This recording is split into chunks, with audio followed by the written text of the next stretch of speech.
Et tout de suite, place à l'invité du grand journal de la mi-journée. Et nous sommes avec Maury Touré, ingénieur climatologue à l'Agence nationale de l'aviation civile et de la météorologie au Sénégal. Il est en direct de Dakar avec nous. Maury Touré, bonjour et merci d'avoir accepté notre invitation. Bonjour monsieur, et merci de m'avoir invité. Alors, nous venons de le voir, selon le Programme alimentaire mondial, 14 pays en Afrique de l'Ouest et centrale sont affectés par les inondations catastrophiques provoquées par des pluies torrentielles. Selon vous, qu'est-ce qui est à l'origine de ces fortes précipitations qui ont fait plusieurs morts dans ces régions? Effectivement, comme vous l'avez remarqué monsieur, donc cette année on a assisté à des pluies extrêmes, surtout pendant le mois d'août ou au niveau du Sahel, dans les pays comme le Mali, le Niger, le Burkina. Et surtout en Guinée et en Sierra Leone, on a noté des pluies extrêmes. Et si vous remarquez bien, ces pluies ont continué pendant le mois de septembre. Même hier et avant-hier, on a noté des pluies extrêmes au Sénégal, plus précisément à Touba, où on a des pluies extrêmes.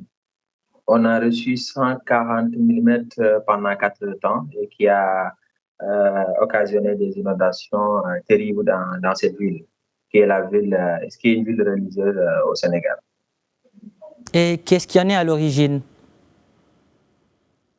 Oui, ce qui est à l'origine, comme nous le savons tous, on est dans un contexte de changement climatique.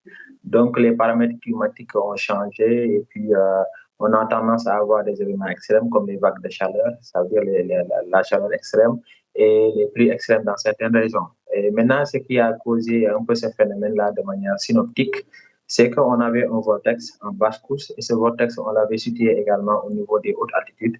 Donc, ça veut dire qu'on avait de la convection profonde et le système a continué à persister et évoluer lentement.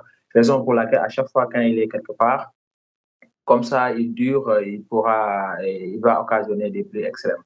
Donc, ce qui a provoqué un peu les inondations du Sénégal, surtout à Touba, c'est qu'on avait aussi la même configuration. On avait un vortex qui était situé au centre du pays et qui évoluait lentement, qui a occasionné des pluies extrêmes. Et le lendemain, ce vortex s'est situé à l'extrême ouest. Et on sait qu'à l'extrême ouest du Sénégal, il y a l'océan Atlantique. Et la mer alimentait un peu le système, raison pour laquelle on avait la continuité des pluies qui était sous forme intermittente. Et ce qui a posé beaucoup de problèmes dans certaines villes du Sénégal et même de l'Afrique de l'Ouest.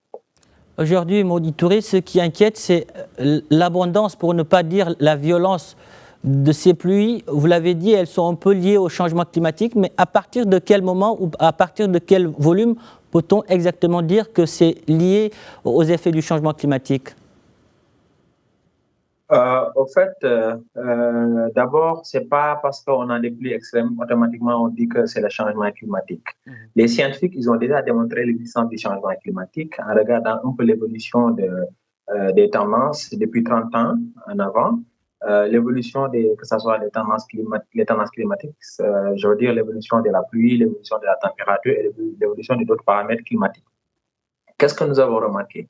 Nous avons remarqué qu'on a une tendance à la hausse des températures, parce que si vous remarquez bien, on a la présence maintenant des vagues de chaleur, l'occurrence des vagues de chaleur qui est devenue fréquente, et puis il y a l'intensité des températures, ou bien l'intensité des vagues de chaleur qui est importante maintenant.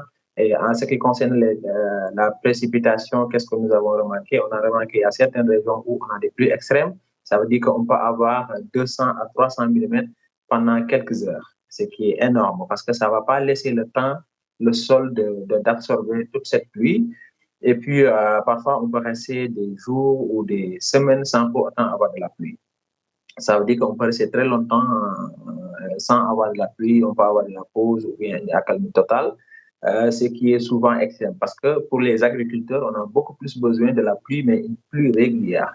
On a de la pluie 2 jours, 3 jours, 4 jours. Mais si on a de la pluie extrême pendant des heures, et on peut rester pendant des semaines sans pour autant avoir de la pluie, ça, c'est vraiment des phénomènes extrêmes. Et ces phénomènes-là, ce n'est pas seulement aujourd'hui, maintenant, on a commencé à l'avoir depuis presque des années en arrière. Raison pour laquelle, en tant que scientifique, on peut imputer cette manifestation, on peut imputer ces genres d'événements au changement climatique. Alors, qu'en est-il aujourd'hui de l'efficacité des systèmes d'alerte en Afrique? Oui, la plupart des pays africains, ils ont mis en place des SAP, des systèmes d'alerte précoce pour les phénomènes naturels, comme les pluies ou les vagues de chaleur. Bon, il y a certains pays, peut-être, ils ont des problèmes de coordination parce que pour mettre en place un système d'alerte précoce, souvent, on a besoin des services qui sont vraiment parfois indépendants. Parce que, par exemple, si c'est un phénomène naturel comme les phénomènes météorologiques, souvent le météo ou bien le prévisionniste, qu'est-ce qu'il doit faire? Il doit faire l'alerte, mais il n'a pas le droit de prendre, ou bien il n'a pas les moyens de prendre les décisions qu'il faut. Parfois, il n'a pas la position stratégique pour peut-être porter cette alerte au niveau national. Raison pour laquelle on a besoin vraiment d'autres secteurs comme la protection civile ou je ne sais pas, ça dépend de chaque pays, pour qu'on puisse travailler ensemble afin de mettre en place des systèmes d'aide précoce efficaces. Mais à ce qui concerne le Sénégal, le service météo avait alerté 3 jours avant. Maintenant, pendant l'événement aussi, 3 heures avant, le service météo a fait des messages, des SMS aux autorités, aux acteurs du lutte contre les inondations et aux habitants des régions concernées. Mais malheureusement, on avait vraiment le système qui venait et puis il a occasionné des pluies torrentielles. Et ces pluies vraiment ont occasionné 2 décès déjà pour hier. Je ne sais pas pour le moment le bilan à venir, mais quand même pour le moment, on a 2 décès et on a des dégâts matériels inestimables pour le moment. Donc vraiment, c'est quelque chose qui est compliqué. Et puis, je pense que le gouvernement il est en train de faire quelque chose. Et puis, dans l'avenir, ils vont essayer de renforcer les moyens du service météorologique pour leur permettre d'anticiper à ces genres de phénomènes. Maury Touré, selon le Programme alimentaire mondial, plus de 4 millions de personnes dans ces régions sont affectées par ces inondations. Est-ce que cela vous inquiète au moment où plusieurs pays font face à une insécurité alimentaire? Oui, effectivement, il y a des personnes qui sont affectées à cause de ces genres de phénomènes. Parce que souvent, quand on a des pluies extrêmes ou bien on a ces genres de phénomènes extrêmes, il y a des familles qui perdent leur maison, qui perdent les enfants, qui perdent même leur nourriture. Souvent, c'est tout un problème. Parfois même, on peut perdre les champs parce que pour faire l'agriculture, on n'a pas besoin des inondations. Mais le phénomène est alarmant. Je pense que les autorités, les pays, chacun essaie en train de faire quelque chose.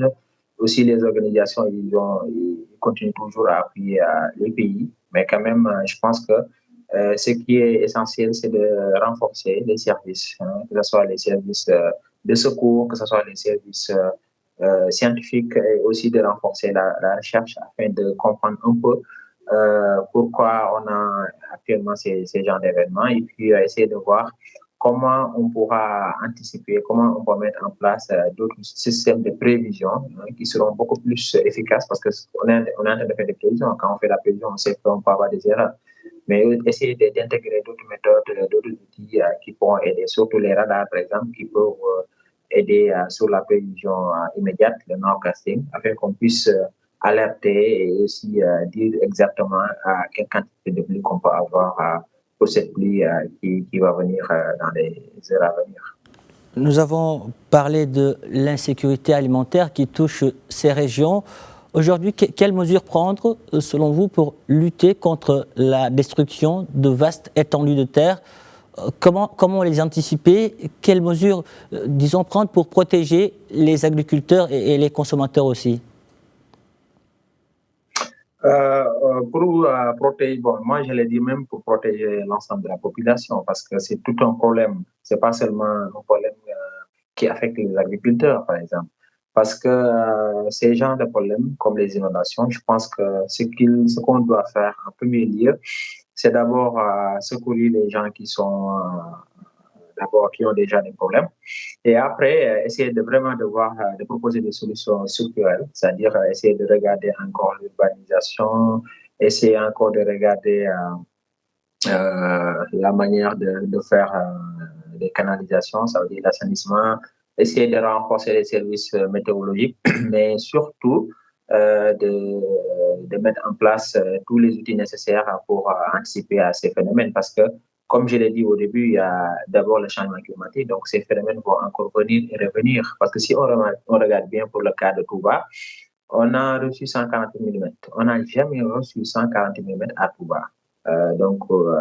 Les années passées, on avait quelques millimètres. Par exemple, si je peux donner des exemples, en 1989, on avait reçu, je pense, 107 mm en 24 heures. En 2012, on avait reçu 136 mm en 24 heures. Donc, qu'est-ce qu'on a remarqué en 2022 également 129, en 2023 112. Donc, qu'est-ce que nous avons remarqué? Nous avons remarqué que on avait quand même des pluies extrêmes dans cette région, mais les années récentes, on a quand même une recrudescence de ces phénomènes. Donc, chaque année, ou bien on parle d'une année ou à 2 ans, on peut avoir quand même des pluies extrêmes. Donc, ce qui veut dire que peut-être l'année prochaine ou l'année prochaine, on pourrait quand même avoir ces genres de phénomènes extrêmes. Donc, raison pour laquelle il faut quand même essayer de s'adapter. Donc, on ne peut plus atténuer ce phénomène, mais il faut essayer de s'adapter, essayer de trouver les moyens nécessaires, essayer de mettre en place les infrastructures nécessaires pour lutter contre ces effets du changement climatique. Mais surtout, à ce qui concerne l'agriculture, comme on a remarqué que voilà, les saisons sont devenues courtes, essayer d'utiliser des comment dirais-je, des engrais ou bien essayer d'utiliser d'autres variétés qui ne demandent pas assez de pluie ou bien qui sont adaptées avec notre climat. Donc, je pense que c'est ça un peu la méthode. Essayer d'utiliser des variétés qui sont vraiment adaptées avec notre climat. De l'importance de l'adaptation. Maury Touré, merci. Merci pour toutes ces précisions. Merci d'avoir répondu à nos questions. Merci.